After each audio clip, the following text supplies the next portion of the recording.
The Academy Awards are tonight, but are they just an opportunity for the rich and famous to slap each other on the back, or do they really say something important about the world?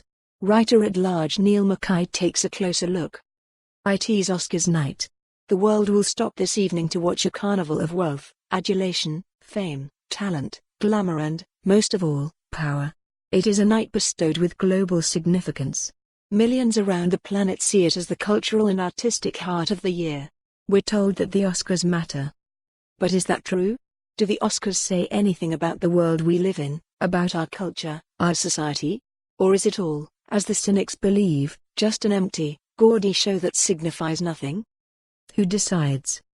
First of all, let's be clear what the Oscars are. Like their British equivalent, the Baftas, the Oscars are an expression of how a very narrow sliver of society sees both culture and the world at a specific moment in time. When it comes to the Oscars, that sliver of society is the Academy of Motion Picture Arts and Sciences. It is the Academy's roughly 7,000 members who hand out the gongs. All members are part of the film industry, directors, cinematographers, producers, but actors make up the biggest proportion, 22%. Of the Academy's active voters, 94% are white, 77% male and 54% over 60, and about one-third are former Oscar nominees and winners. Given we're in Hollywood, the Academy also has a liberal bias. Right-wing movies, unless you're Clint Eastwood, don't get far.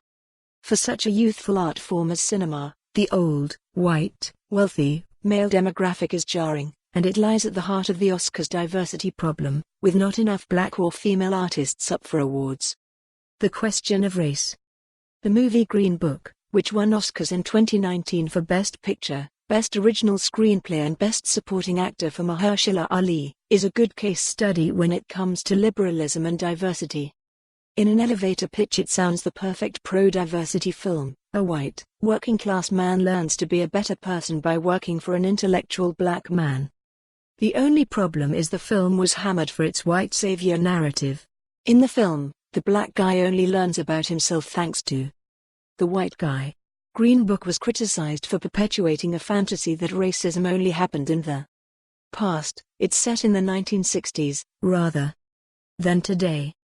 Green Book is a perfect example of Hollywood trying to be liberal, but falling on its face with a story about black life filtered through white eyes.